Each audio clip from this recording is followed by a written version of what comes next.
Welcome to the LifePro podcast, where today I have the pleasure of having Tony Martignetti, who is a Chief Inspiration Officer and the author of Climbing the Right Mountain, Navigating the Journey to an Inspired Life. Pleasure to have you on the show, Tony. How are you doing today? I'm doing great, and thank you so much for having me on. I'm looking forward to our conversation today. I'm very excited. Our topic today is expand your vision, and that can mean a lot of different things. And I'm excited to deep dive into that with you. But before we get into that topic, why don't you tell us about your journey? Yeah, absolutely. So my journey's been an interesting one. I'll start really early, but then I'll go really fast, so I don't have to kind of tell the whole story. But my early days were filled with art.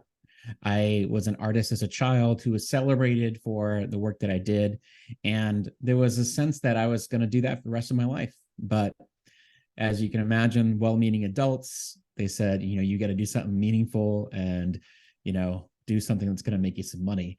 And so I switched gears, went into pre-med because that makes sense. So I went to pre-med and then decided this is not for me, switch into business.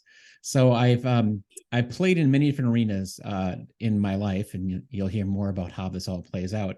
But I've always had a passion for art. I had a passion for science, and I ended up playing well in the business arena.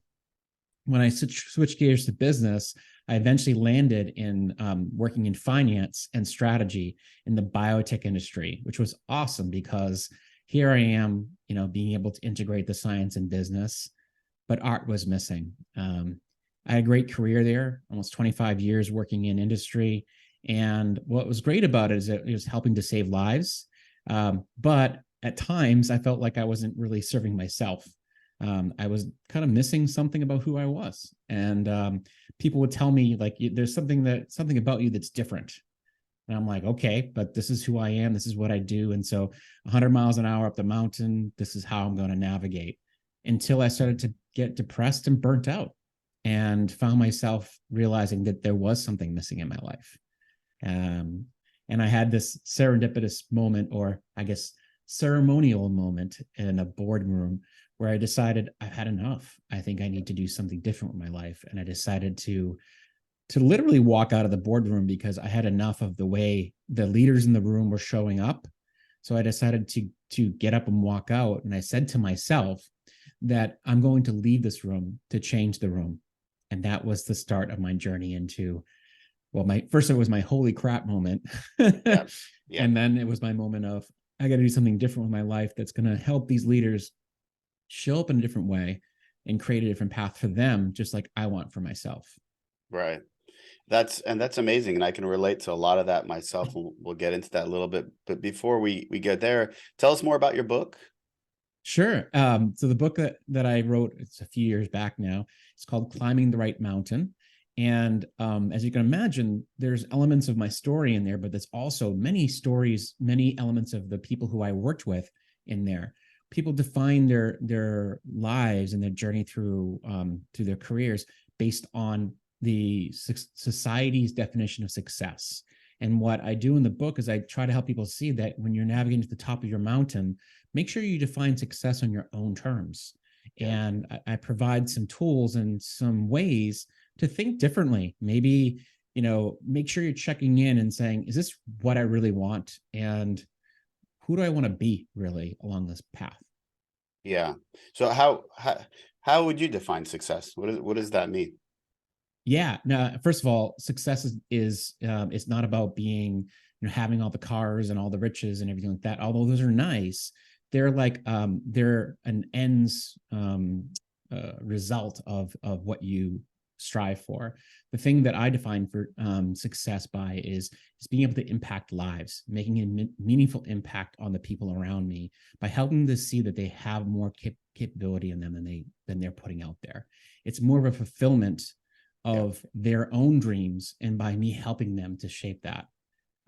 My big life purpose, and this is going to sound really weird, but I'll share it. I think it's kind of a bold thing, is that I because I love art, I see the masterpiece in everyone, and I help them to unearth it and to put it out there in the world, because I feel like we hide a lot of who we truly are.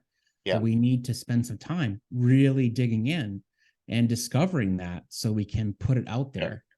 Yeah, I and think share. that that happens a lot. People, they for whatever reason refuse to pursue their dreams, and I'm on board with that 100%. I think everybody has some sort of skill or something that they're born to do, and it's a matter of, exploring yourself, expanding your vision, and Yeah, finding really like, hey, what am I meant to do? And some of that is, we're influenced by life, by our parents, by what yeah, people tell us we need to do. And like, you wanted to be an artist and decided, okay, well, how am I gonna pay the bills? And I have a personal experience. My wife is an artist. She went to Art Institute. She has a master's. yeah. Um, and it's been difficult for her to really find her passion, Hmm. something that she can use as not only gratifying with herself, but also economically gratifying to help us support the family. So I think, in ways, life gets complicated, and maybe this is a good opportunity for us to just really see things differently and uncomplicate things a little bit. So I think that's pretty powerful to be able to do that, and kudos to you for helping people to get to that point. Um, but specifically, like, can you get into how do we really expand our vision? Yeah. How do we get to that point where we say, okay, I need to take a step back and look at this differently? Yeah, and I love that you bring this up. And I think it's interesting, especially because there's an example we can play with for a moment about being the artist.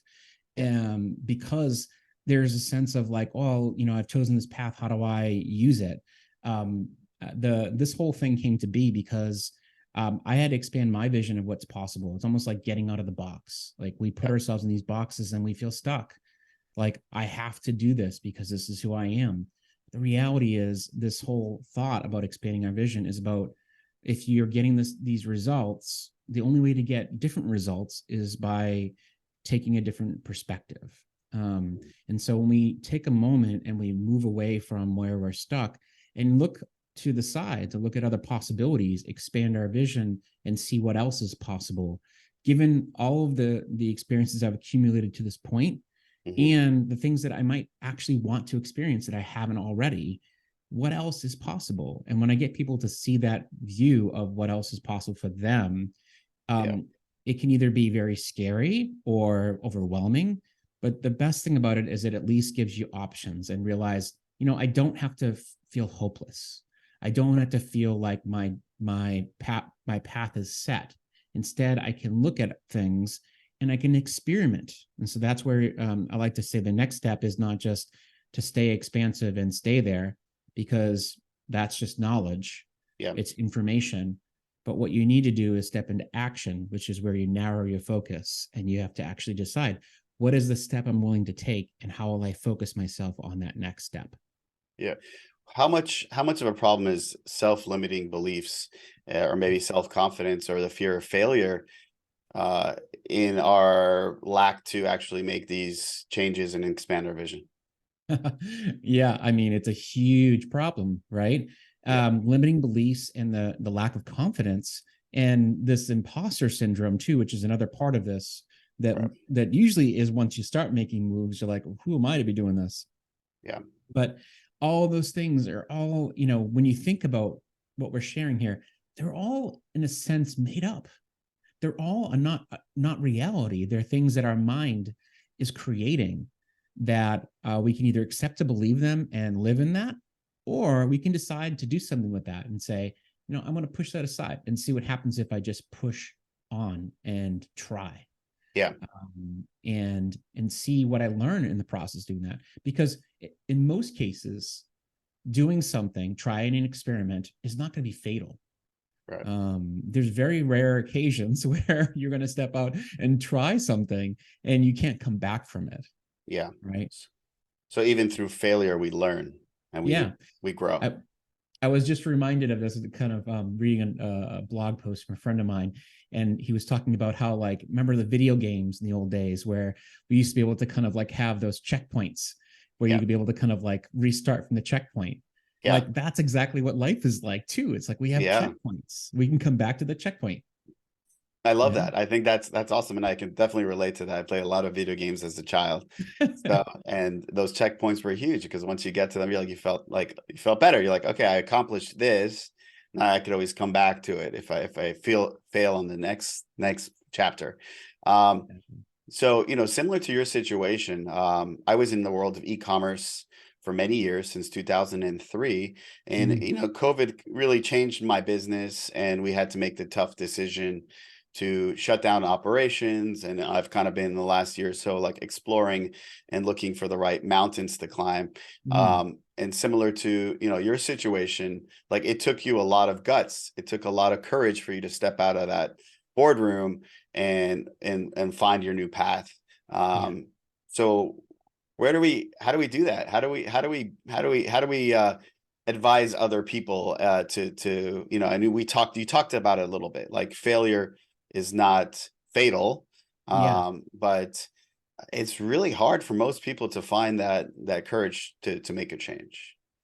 Yeah, and I guess one of the things I say, don't always do it the way I did it. Yeah, Be careful what you yeah, do. I mean, the most ideal situation is that you create a little bit of a safety net for yourself, so you yeah, don't just leap out and it's like the great unknown, and you just kind yeah, of like, what do I do now?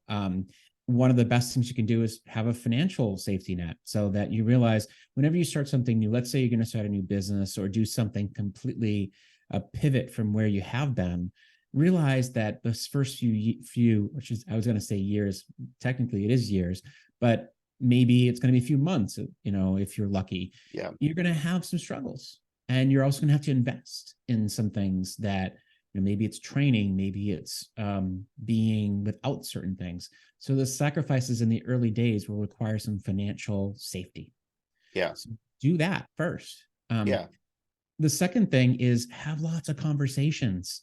I mean, I think one of the beautiful things about having a podcast like this is that you get a chance to have conversations and learn from so many amazing people. But I think for anyone out there, there's a chance to have conversations and learn from other people. What are people looking for? Like, if I were to do this, what do you think would be the ideal situation that I could, launch into? And what would you buy if I was this person? So get information. And one of the things I was just recently talking to somebody about is this idea of having a flagship customer, somebody who's willing to take a risk early on, and they don't have to pay top price, but they're like your kind of like beta customer, no right. matter what that might be. And they stick with you in the long run because they know that they're helping to shape your business in the long run. Yeah, and and that's one of the things that I wish I had done looking back is plant seeds for my Mm. future. And some of that, it's not that I was completely ignorant to, my runway or my, fate. I think that it was just lacking the confidence to make the decisions or take the risks involved. And if I could have got back, I would have, taken some risks. The most successful business people in the world, fail many times before they're Yeah. successful. 90% of startups fail. We had another podcast recently that talked about that. And I love what you said. I think that there's power in numbers, and there's powers to living other people's experiences and communicating and networking with the Mm. right people. And coming out of your comfort zone. Like for me, I don't think I ever would have imagined creating a podcast, but now that I jumped into it and I'm doing it and I'm getting great feedback, and I'm really enjoying listening to people's experiences, and I learn at least one thing from every podcast, and I get inspired by everybody I Mm. talk to. So I think that that's 100% correct, that like Yeah. taking that experience and that communications, and we can only grow from our mistakes. Um, Question for you. So, Yeah. navigating the journey to an inspired life. Yes. What's an inspired life? What is it? What is that? What is that aspect of it? Well, it's a great question. And I think that you have to define it on your own terms, really, because an inspired life means different things for different people. But Yeah. inspired life is really about being able to live a life that lights you up on a daily basis. Yeah. And, this is not about, sunshine and roses every day and like rainbows and unicorns. It's about really something that keeps you energized and Yeah. moving forward and feels like it's regenerative, not kind of like, oh, I gotta go back to work today, or I have to go Yeah. do this thing. Instead, it feels like, this is such a pleasure. I get to do this. This is Yeah. something I kind of motivated by. Yeah. And that's what we're moving towards. It's about really connecting with who you want to be and not just doing stuff all the Yeah. time. And the big difference there is, just so I can make clarity of what it means to be as opposed to do, is this defining for you is like, I want to be a person who shows up for other people, who creates a shift in other people, or helps to save lives, and whether it's a medical field or what have you. Like, that's the being of it, not Yeah. the I want to create widgets, or I want to be the boss. I want to, when you say you want to be the boss, it's kind of not really a being, it's more of a, just an act of Yeah. bossing people around. So Yeah. And I've had conversations with friends about this, inspired life, happy life. And I think that the real test is, when you wake up Monday morning, you're excited to tackle your week. And when yeah. you hit the weekend, you're excited to rest and be with your family and do fun stuff. And like, you Mm. really, you don't dread each day. Like, life is too short for you to dread what you have to do. You really have to be pushed. Not, you don't have to push yourself to actually, you want to be pulled into your career and pulled by your vision of success or inspiration or gratification. So, like, really, it does take courage to make a change, but really, like, it's necessary. It's necessary to build Yeah. that confidence and like and get over the fear of failure and just really take a step back and figure out what's the right mountain for you to climb. Yeah. I want to add something to that, if you don't mind. Is Please. there's a sense of, this is, I didn't make this up. This is something I've heard from many coaches in my path, is that the cost of your new life is your old life. Yeah. So if you're willing to risk your current life in the hopes of something else, like a new life, like, that's scary. But at the same time, think about that. You can have Yeah. a new life for you that will be more exciting, more engaging, more fulfilling. And Yeah. that's what you have to give up. You have to be willing to give up the comfort of your current life. Yeah. And sometimes with that comes a sense of the people who know you in your current life are going to be like, what are you doing? You're so crazy. Like, don't give up your job. Yeah. That's insane, or what have you, the comfort of what you're doing. And sometimes you got to say, like, I get it, but I know who I am, and I know that I'm Yeah. not happy with this. And I Right. realize that my path is leading me someplace else. Yeah, I love that. I love that very much, and I think that that's, I take that to heart, and I relate to that very much so, and both of us kind of live that, and I think that other people can kind of find their path and understand that really well. Mm. So LifePro podcast is a manual to life, and we like to say that there's everything in life comes with a manual except for life itself.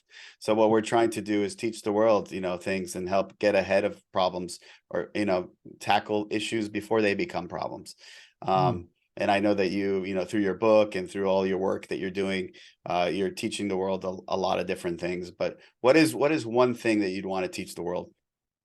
Yeah. Well, I guess it's in line with what we were talking about earlier, and I'll just share it in a different level. Um, I often talk about this weekly spark, which is a way to look at your calendar in a different way. It's basically a weekly check-in. And what I do is I look at the past week, and I look at, like, what happened last week. What can I decompress in the last week and understand what I learned? And then I look at the next week, and I see, how can I be the author of the week ahead? Yeah. What is on the calendar? What are the things that I'm looking forward to? What am I nervous about? Because you got to be more proactive about life. You can't just you can't just show up to it. And one Right. of the things that I often ask in that process of people and of myself is that, what is it that lights me up this week? And, if I'm not looking forward to the week ahead, what can I do to change that?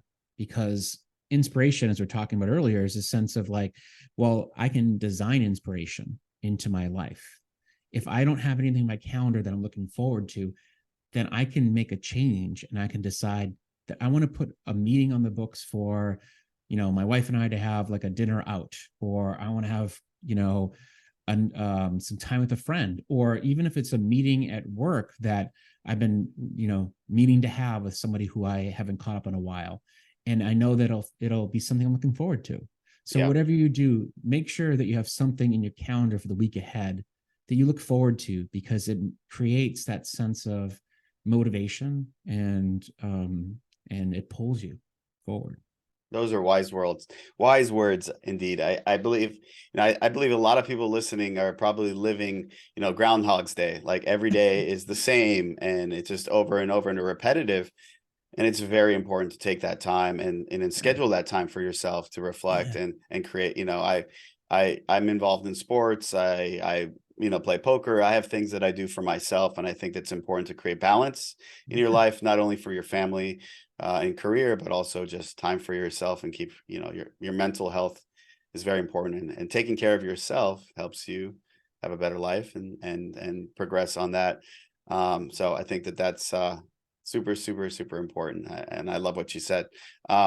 So I haven't read your book. I'm looking forward to reading it. I think that I could definitely relate and learned a lot from it. I try to read a book a week, and everything. Books are so powerful to help us, capture everybody's life experiences and learn from it. Um, what is one book that inspired you, that maybe changed your trajectory of life? Wow. I mean, there's a lot. And, Yeah. I'm kind of, you mind if I mention two? Because one I just read, which was really cool. Is that cool if I mention two? Yeah, yeah, yeah. Of course. Okay. Well, one that I absolutely love and I've mentioned a bunch of times is The Art of Possibility by Benjamin Zander and Rosamund Stone Zander. Um, the book is fantastic. In fact, I've met Benjamin Zander. He's the conductor of the Boston Philharmonic Orchestra. But what's cool about the book is that in the book, he gives people a roadmap to how to really get past all these limiting beliefs. But he starts with this idea of like, how can we transcend the limitations we put on ourselves? He's just a very inspirational person, and the book is just fantastic. If you haven't read it, pick it up. It's fantastic. But the book that I just read, and it's hilarious, but also amazing. It's called Soul Boom by Rainn Wilson from The Office, of all Oh, places. wow. Wow. It's hilarious, but it's also very interesting because it's an exploration of spirituality, and it's spirituality, but also kind of talks about how do we think about different faiths, and how they interconnect with each other, and also how are we currently dealing with our belief in something bigger than we are today. Really cool book. So I wanted to mention that. Cool. I can't wait to check those both out. Yeah. Always looking for good reads. So, and I think you and I might think very much similarly. So I'm sure I would love those as well. Yeah. Last question for you before we let you go is, how can people get in touch with you or follow you? Awesome. Yeah, definitely. The best place to find me is on my website, inspiredpurposecoach.com. And you can go there. You can find out all types of information. You can take my assessment, which is a great way to find out where you are in your journey and where you want to go. And the other place to find me is LinkedIn is probably the best place. So you can find me at Yeah. LinkedIn. Tony Martignetti. There's a 1 instead of an I at the end because there was too many Tony Martinettis out there. So go figure.